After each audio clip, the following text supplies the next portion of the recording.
ചെയ്യുന്നത് കലാപത്തിന് ആഹ്വാനം ചെയ്തു, അല്ലെങ്കിൽ ഇത്തരം വകുപ്പുകളൊക്കെ പ്രയോഗിച്ച് നമ്മൾക്കെതിരെയാണ് അവരെ പൂട്ടാൻ ശ്രമിക്കുന്നത്. പക്ഷെ നമ്മുടെ ലക്ഷ്യം എന്താണ്? നമുക്ക് ഈ ഇരുണ്ട മതാന്തതയിൽ ജീവിക്കുന്നവരൊക്കെ ഒന്ന് വെളിച്ചം കണ്ടിട്ട് ഞങ്ങളൊക്കെ മനുഷ്യരാണ്, എല്ലാ മനുഷ്യന്മാർക്കും പോർക്ക് കഴിക്കേണ്ടവർക്ക് പോർക്കും ബീഫ് കഴിക്കേണ്ടവർക്ക് ബീഫും, പിന്നെ മനുഷ്യരായി ജീവിക്കേണ്ടവർക്കൊക്കെ സ്വതന്ത്രമായിട്ട് മനുഷ്യരായി ജീവിക്കാം, ഭരണഘടന അനുസരിച്ചുകൊണ്ട് നൽകുന്ന സ്വാതന്ത്ര്യങ്ങളൊക്കെ അംഗീകരിച്ചുകൊണ്ട് ജീവിക്കാം എന്ന് മനസ്സിലാക്കുകയും ഒരു ശാസ്ത്ര ചിന്താഗതി, അതിന്റെ ശാസ്ത്ര സ്വര വളർത്തുന്ന പ്രവർത്തനങ്ങളിലാണ് നമ്മൾ ചെയ്യുന്നത്. പക്ഷെ മതവാദികളുടെ ഇടയിൽ നമ്മളാണ് ഭീകരവാദികളാവുന്നതും, അല്ല നമ്മളാണ് കലാപത്തിന് ആഹ്വാനം ചെയ്യുന്നത് മാറുന്നത്. ഞാൻ പറഞ്ഞു വന്നതെന്ന് പറഞ്ഞാല് ഇത്തരം ഫോട്ടോ വരയ്ക്കുന്നവരും ഇത്തരം സിനിമാ ഫീൽഡിൽ പ്രവർത്തിക്കുന്നവരും സംഗീത രംഗത്ത് പ്രവർത്തിക്കുന്നവരും അവരുടെ ഒക്കെ പണം സ്വീകരിക്കാം, അതൊന്നും നമുക്ക് അളക്കേണ്ടതില്ല. പക്ഷെ പന്നി നമുക്ക് ഹറാമാണ്. പക്ഷെ ആ പന്നി കഴിക്കുന്നവരോ അല്ലെങ്കിൽ പന്നി വിറ്റിട്ടുള്ള കാശോ നമുക്ക് വേണ്ട എന്നിടത്ത് മതം പൊങ്ങി വരണമെങ്കിൽ എനിക്ക് തോന്നുന്നു ചില ജീവികളുടെ തീവ്രമായ വിഷം നമ്മൾ മനസ്സിലാക്കുകയും അവരെ എത്രമാത്രം സമൂഹത്തിലേക്ക് അത്തരം വിഷം കുത്തിവെക്കുന്നു എന്ന് മനസ്സിലാക്കിക്കൊണ്ട് അത് നമ്മളല്ല, തീർച്ചയായിട്ടും അതിന് അധികാരപ്പെട്ടവര്, അവർക്കാണ് ഇത്തരം കാര്യങ്ങൾ, അവർക്കാണ് ഇത്തരം നമ്മളൊക്കെ കലാപത്തിന് ആഹ്വാനം ചെയ്തു എന്ന വകുപ്പുകളൊക്കെ പ്രയോഗിക്കേണ്ടതെന്ന് എനിക്ക് തോന്നുന്നത്. കാരണം കുറച്ചു മുന്നേ ഒരു മുസ്ലിയാര് എന്താ എന്നോട് മറന്നത്, മത്തിക്കറി വെക്കാൻ പറഞ്ഞ ഒരു മുസ്ലിയാർ ഉണ്ടായിരുന്നു. സ്ത്രീകൾ മത്തിക്കറി വെക്കുന്നത്. ആ മുസ്ലിയാരുടെ ഒരു പ്രഭാഷണം ഉണ്ടായിരുന്നു. ഗോപാലൻ നായർ ആയതാണ് പ്രശ്നം. കാരണം ഗോപാലൻ നായർ ആയതാണ് പ്രശ്നം, വേറെ ഒന്നല്ല പ്രശ്നം. അതുകൊണ്ട് ഗോപാലൻ നായർ നല്ല എന്ത് പ്രവൃത്തി ചെയ്തിട്ടും സ്വർഗത്തിൽ പോകൂല, അതുകൊണ്ട് അയാൾ എന്ത് ചെയ്തിട്ടും കാര്യമില്ല എന്നുള്ള പ്രഭാഷണം ഉണ്ട്. അത് ഞാൻ ഫേസ്ബുക്കിലിട്ട് ഏകദേശം ഒരു ദിവസം 30 മണിക്കൂറുണ്ട്. അത് 120K കൂടുതൽ അത് ഓടി, നിരന്തരം ഓടിക്കൊടുക്കുക, ഭയങ്കര ഷെയറിങ്ങും വന്നു. പിന്നെ എനിക്ക് കാണുന്നത് എന്ന് പറഞ്ഞാല് 150 ദിവസത്തേക്ക് തന്നെ ഫേസ്ബുക്ക് ബ്ലോക്ക് ചെയ്തെന്ന് പറഞ്ഞാണ് പിന്നെ മെസ്സേജ് വരുന്നത്. ഞാൻ ഒന്നും അതിൽ കൂട്ടിച്ചേർത്തിട്ടില്ല, പിന്നെ അയാളുടെ പ്രസംഗം ഇട്ടിട്ടായിരുന്നു. പക്ഷെ തെറ്റുകാരൻ ആരായി? ഞാനായി. കാരണം അത് AI സംവിധാനിച്ചു വെച്ചത്, നമ്മൾ പോസ്റ്റ് ചെയ്യുന്നതാണ് സംവിധാനിച്ചു വെച്ചത്. പക്ഷെ അയാൾ പറഞ്ഞത് തെറ്റില്ല.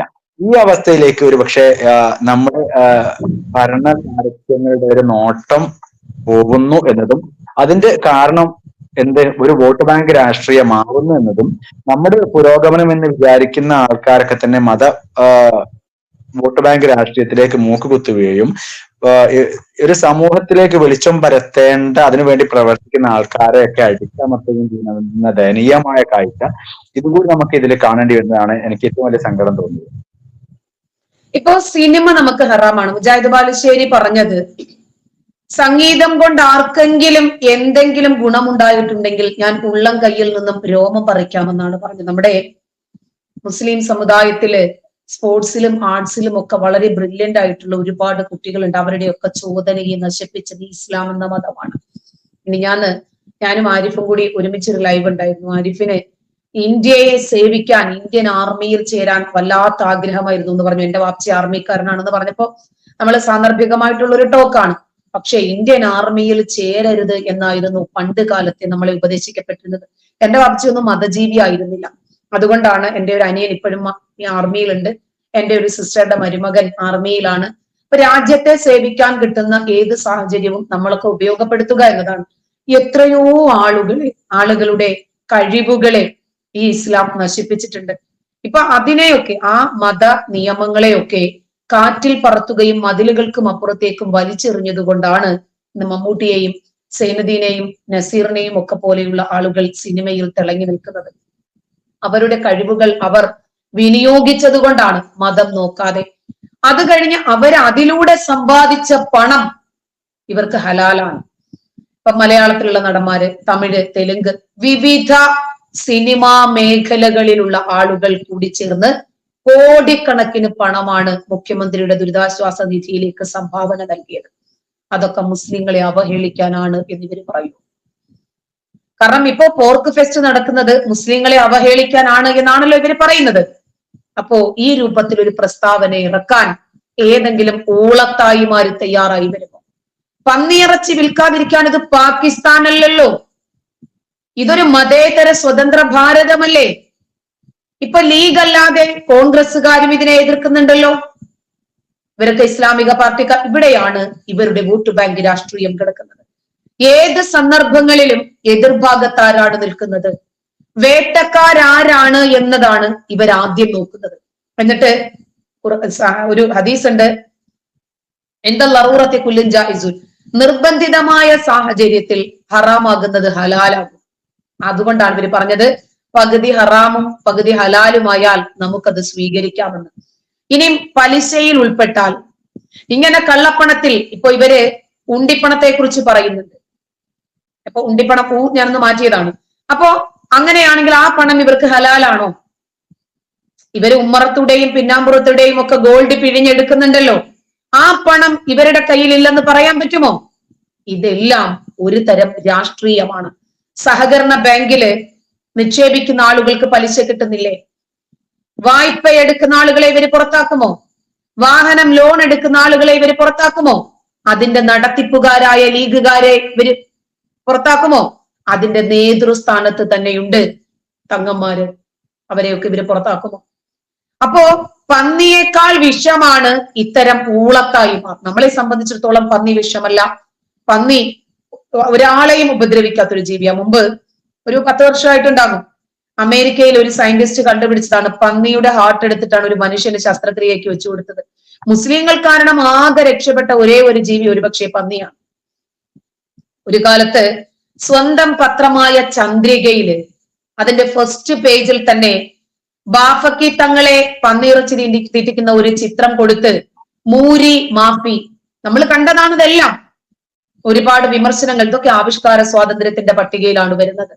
എന്നിട്ട് പന്നിയും പന്നിയിറച്ചിയും ഹറാമാണ് എന്ന് എല്ലാ മുസ്ലിങ്ങൾക്കും അറിയാം. പലിശ ഹറാമാണെന്ന് എത്ര മുസ്ലിങ്ങൾക്ക് അറിയാം? പട്ടിക്കാട് ജാമിയയുടെ തലപ്പത്ത് ആ തറവാട്ടിലെ വലിയ തല പ്രതിഷ്ഠിച്ചിരിക്കുന്നത് ലീഗ് നേതാവും ബാങ്ക് മാനേജരുമാണ്.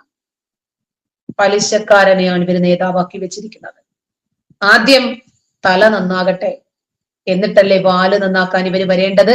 പലിശ ഉപയോഗിക്കുന്നവൻ, കൊടുക്കുന്നവൻ, വാങ്ങുന്നവൻ, എഴുതുന്നവൻ, തിന്നുന്നവൻ, തീറ്റിക്കുന്നവൻ, ഇവരെല്ലാവരും സ്വന്തം ഉമ്മയെ 35 തവണ വ്യഭിചരിക്കുന്നതിന് തുല്യമാണ് എന്ന് പ്രവാചകൻ പറഞ്ഞത്. സ്വന്തം സമുദായത്തെയെങ്കിലും പഠിപ്പിക്കാൻ ഇവർ ശ്രമിക്കണം. നമ്മൾ ശക്തിയുക്തം ഇത്തരം ഇസ്ലാമിലെ അനാചാരങ്ങളെ സംബന്ധിച്ചും അതിനെ സംബന്ധിച്ച് ആരെങ്കിലും എടുത്തു പറഞ്ഞാൽ, അവരെ വേട്ടയാടുന്നതിനെ കുറിച്ചും പറഞ്ഞാൽ, ഇപ്പൊ നമ്മുടെ കൈയും കാലും തലയും ഒന്നും വെട്ടാൻ പറ്റാത്തത് കൊണ്ട് കേസ് കേസ് കേസ്. ഇപ്പൊ ജാഫറിന്റെ കേസുമായി ബന്ധപ്പെട്ട് ഞാൻ മുമ്പ് ആ CIയെ വിളിച്ചപ്പോ അദ്ദേഹം പറയാണ്, ടീച്ചറെ നമുക്ക് എന്ത് ചെയ്യാൻ പറ്റും? ഞാൻ പറഞ്ഞു, സാറേ നിയമപരമായിട്ട് എന്താ ചെയ്യേണ്ടത്? എന്റെ സുഹൃത്താണത്. നിയമപരമായിട്ട് എന്തെങ്കിലും ചെയ്യാൻ പറ്റുമെങ്കിൽ അത് ചെയ്താൽ മതി. അതെ, ഇന്നലെ ഒരാളെ പരാതിയുമായിട്ട് വന്നിരുന്നുള്ളൂ, ഇന്നിപ്പോ 4-5 പേരും കൂടി വന്നിട്ടുണ്ട്. നമുക്ക് നല്ല പ്രഷർ ഉണ്ട്. അപ്പൊ ഞാൻ ചോദിച്ചു, ആള് കൂടിയാൽ നിയമം മാറുമോ സാറേ? എന്നിട്ട് ഒരു ക്രിസ്ത്യൻ നാമമുള്ള മറ്റൊരാളുണ്ട്. ഞാൻ അദ്ദേഹത്തോട് പറഞ്ഞു, നോക്കി വെച്ചോ, പെട്ടിയും കിടക്കയും ഒക്കെ റെഡിയാക്കി വെച്ചോ. നാളെ നെഞ്ചിലിടിച്ച് നിങ്ങൾ കരയുമ്പോൾ ഒരു പക്ഷേ നിങ്ങൾക്ക് വേണ്ടി ഒരു വാക്ക് എഴുതാനോ പറയാനോ സമൂഹത്തിൽ ശബ്ദിക്കാനോ ഞങ്ങളെ ഉണ്ടാകൂ. തുണിയും കിടക്കയും കുട്ടികളെയും ഒക്കെ പറക്കി ഇന്ത്യൻ മഹാസമുദ്രത്തിലേക്ക് ചാടാനേ പറ്റൂ. ഇവിടെയുള്ള ആളുകൾ ഓടിച്ചാൽ മതേതരന്മാർ എവിടെ പോകും? പാകിസ്ഥാനിൽ പോകാൻ പറ്റുമോ? അഫ്ഗാനിസ്ഥാനിൽ പോകാൻ പറ്റുമോ? പാകിസ്ഥാനിൽ പോകാൻ പറ്റുമോ? ചൈനയിൽ പോകാൻ പറ്റുമോ? ബംഗ്ലാദേശിൽ പോകാൻ പറ്റുമോ? എവിടെ കയറി പോകും? അങ്ങനെ ഒരു ദിനം വരത്തില്ലെന്ന് നമുക്ക് പറയാൻ പറ്റില്ല. ഇപ്പൊ ബംഗ്ലാദേശിൽ കണ്ടില്ലേ, ഇസ്രായേലും ഹമാസും തമ്മിലുള്ള വിഷയത്തിൽ നമ്മുടെ ഈ കേരളക്കരയിലെ ക്യാമ്പയിൻ നമ്മൾ കണ്ടില്ലേ? ഒന്നും വേണ്ട, വയനാട്ടിൽ ഈ ദുരന്തം നടക്കുന്ന സമയത്ത് ജമാഅത്തെ ഇസ്ലാമിയുടെ യുവജന വിഭാഗം വലിയ ഒരു ക്യാമ്പയിൻ സംഘടിപ്പിച്ച് പ്രതിഷേധവുമായി രംഗത്ത് വന്നു. വലിയ ഒരു ബാനർ, എന്താണ്? ഹമാസ് ഭീകരനായ ഇസ്മായിൽ ഹനിയയെ ഇസ്രായേൽ ചുട്ടു, തലയെടുത്തു. അതുകൊണ്ട് ലാ ഇലാഹ ഇല്ലല്ലാ എന്ന് പറഞ്ഞിട്ടാണ് യാ ഷഹീദ് യാ ഷഹീദ്, രക്തസാക്ഷി രക്തസാക്ഷി എന്ന് വിളിച്ചിട്ടാണ് അയാള് ഇസ്മായിൽ ഹനിയയുടെ രക്തത്തിന് പ്രതികാരം ചോദിക്കണമെന്ന് പറഞ്ഞ് ബാനർ ഉയർത്തി ഇറങ്ങിയത്. ഇത്തരക്കാരെയൊക്കെ വിമർശിച്ചാൽ നമ്മളെ പൂട്ടാൻ ശ്രമിക്കാം. സാരമില്ല, മാങ്ങയുള്ള മാവിൽ കല്ലെറിയുമല്ലോ. അതുകൊണ്ട് നമുക്ക് അങ്ങനെ സമാധാനിക്കാം. നമ്മൾ ഇങ്ങനെ കേസും കൂട്ടവും കണ്ടാലോ, ഭീഷണി കണ്ടാലോ, കൊലവിളി കണ്ടാലോ ഒക്കെ പിന്മാറുന്ന ആളുകളാണെങ്കിൽ ഒരിക്കലും നമുക്ക് ഈ മേഖല തിരഞ്ഞെടുക്കാൻ പറ്റില്ല. ഈ ഫീൽഡിൽ അത്തരം ദുർബല മനസ്കരായ ആളുകൾക്ക് നിൽക്കാനും പറ്റില്ല. പിന്നെ നമ്മുടെയൊക്കെ പ്രശ്നം ഫിനാൻഷ്യൽ ബാക്ക്ഗ്രൗണ്ട് ആണ്. കുറെ സമ്പത്തുള്ളവരാണെങ്കിൽ, അതല്ലെങ്കിൽ പെൻഷനോ ശമ്പളമോ വരുമാനമോ അങ്ങനെയൊക്കെ ഉള്ളവരാണെങ്കിൽ അവർക്ക് ഒന്നുകൊണ്ടും പേടിക്കേണ്ട, ധൈര്യമായിട്ട് ഈ ആശയം ഉറക്കെ പറയാം. കലാനാഥ മാഷ് രവിചന്ദ്ര മാഷ്, അബ്ദുൽ അലി മാഷ്, ജബ്ബാർ മാഷ്, ഇവർക്കൊക്കെ ഇൻകം സോഴ്സ് ഉണ്ട്. അതുകൊണ്ട് അവർക്ക് ധൈര്യമായിട്ട് ഈ ആശയവുമായിട്ട് മുന്നോട്ട് പോകാം. നമ്മൾ കുറച്ച് പണിപ്പെടേണ്ടി വരും, പ്രയാസപ്പെടേണ്ടി വരും, പക്ഷേ നമ്മുടെ രാജ്യത്തിന് വേണ്ടിയാണ് എന്ന് ആലോചിക്കുമ്പോൾ നമുക്ക് സമാധാനിക്കാം. എന്തെങ്കിലും കൂട്ടിച്ചേർക്കാനുണ്ടോ ജാഫർ? ഇപ്പം ഏതായാലും നമ്മുടെ പന്നിനെ പറ്റി പറഞ്ഞ സമയത്ത് ഞാൻ ഇതിൽ ഖുർആനിലത്തെ ഒരു തമാശയിലേക്കൂടെ പോകട്ടെ. അതായത് ഖുർആനിലത്ത് എനിക്ക് ഒന്ന് 2:173, 5:3, 6:145, 16:15 ഇങ്ങനെ ഒരു 4 സ്ഥലത്താണ് ഞാൻ ഈ പന്നി എന്ന ചിത്രമായിട്ട് കണ്ടത്. അതില് ഖുർആൻ ആവർത്തന വിരസതയുടെ അങ്ങേതലമാണ്.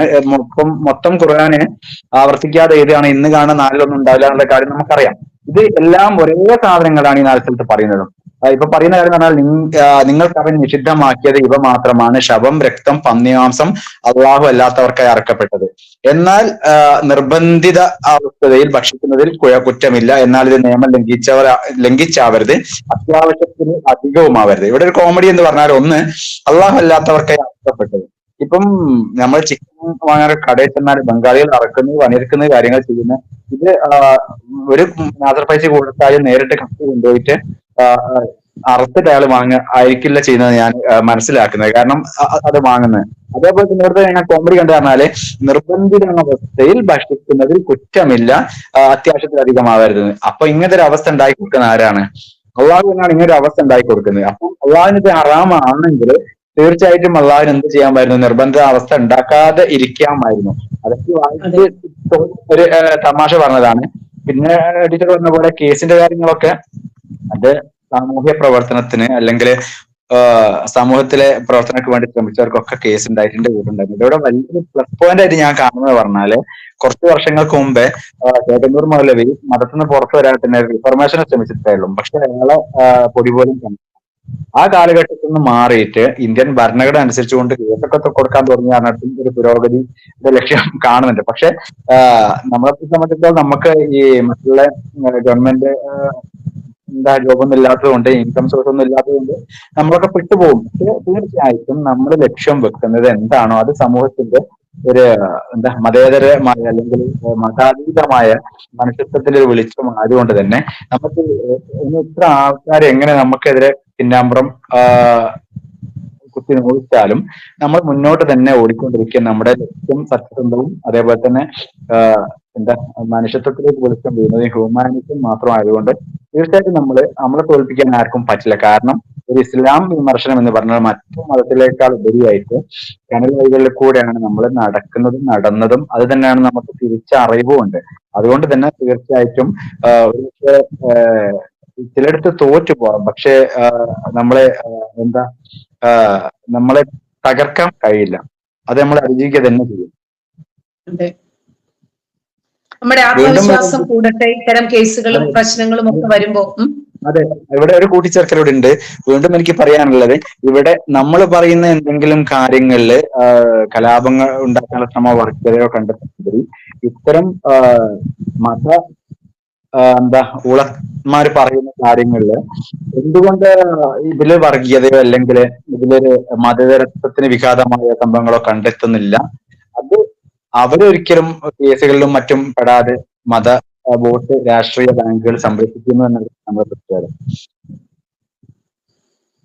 എന്നിരുന്നാലും വളരെ നന്ദി ജാഫറെ. കാരണം എന്തുകൊണ്ടാണ് നമ്മുടെ മതം ഏറ്റവും കൂടുതൽ വിമർശിക്കപ്പെടുന്നതെന്നും എന്തുകൊണ്ടാണ് ഇസ്ലാമിൽ നിന്നും ഏറ്റവും കൂടുതൽ ആളുകൾ യുക്തിചിന്തയിലേക്ക് വരുന്നതെന്നും ഇതിന്റെ സഹിഷ്ണുത കാരണമാണെന്ന് ജനങ്ങൾക്ക് ഏതാണ്ട് ബോധ്യപ്പെടും എന്ന് തന്നെ പ്രതീക്ഷിക്കാം. നന്ദി.